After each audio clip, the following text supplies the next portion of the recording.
पूरे modern period से लेकर और उसके बाद में लगातार 1950 के दशक तक कुछ बदल गया, कुछ नया हुआ, एक कंज्यूमर रेवोल्यूशन। शायद दुनिया भर के सभी वर्गों में कंजम्पशन का विस्तार होने लगा। यह शुरू हुआ और हमारे जीवन पर हावी होने लगा और आज ऐसा हो गया कि हम एक कंज्यूमर सोसाइटी के रूप में तब्दील हो गए हैं। लेकिन इससे भी महत्वपूर्ण बात यह है कि हम कैपिटलिज्म से प्रेरित इस बेलगाम कंज्यूमरिज्म को कैसे रोके, क्या इसको हम समाप्त कर सकते हैं? आखिर कंज्यूमरिज्म है क्या? कंज्यूमरिज्म एक विचार है जिसका बाजार में खरीदी गई वस्तुओं और सेवाओं की खपत बनाना इसका हमेशा से लक्ष्य रहा है। हम एक कंज्यूमर सोसाइटी में रहते हैं और हमारा जीवन दुकानों, मॉलों, सुपरमार्केटों और नए अनुभवों के इर्द गिर्द घूमता है। अक्सर हमारे सामने सवाल यह आता है कि आखिर हम कंज्यूम करते क्यों हैं? इसके पीछे कारण यह है कि हम समझते हैं कि इसके बिना हमारा कोई जीवन ही नहीं। लेकिन क्या ये सच है? बेशक कुछ अर्थों में हमने हमेशा कंज्यूम किया है और जब हम करते हैं तो व्यर्थ की चीजों को करते हैं। हम अच्छी चीजों को भी कंज्यूम करते हैं, जैसे कि अच्छे खाने और किताबें। कंज्यूमरिज्म सिर्फ इतना ही नहीं रह गया है, नया माल जैसा कि एक कल्चर ही बन गया है। लेकिन ये सारी चीजों की वास्तव में आवश्यकता नहीं है जीने के लिए। वास्तव में अक्सर हम कम खुश होते हैं। ये मानता है कि किसी व्यक्ति की भलाई और खुशी मूल रूप से कंज्यूमर वस्तुओं और भौतिक संपत्ति प्राप्त करने पर होती है। आइए इस कंसेप्ट के दोनों साइड का पता लगाएं। कंज्यूमरिज्म के पॉजिटिव साइड।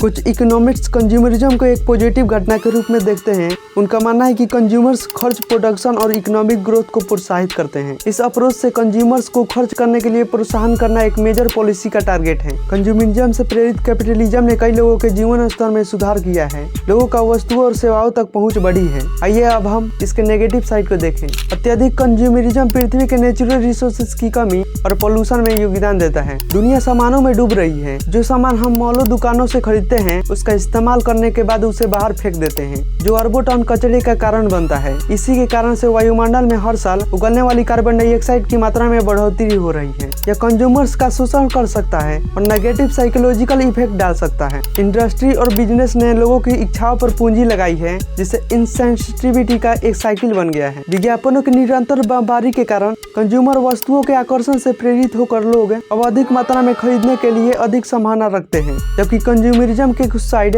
इकोनॉमिक डेवलपमेंट और बेहतरीन जीवन स्तर में योगदान करते हैं। दूसरी तरफ अत्यधिक कंज्यूमरिज्म के महत्वपूर्ण नेगेटिव साइड भी हैं। जरूरतों को पूरा करने और व्यर्थ की अत्यधिक कंजम्पशन से बचने के बीच बैलेंस बनाना एक टिकाऊ और पूर्ण जीवन के लिए एक महत्वपूर्ण है।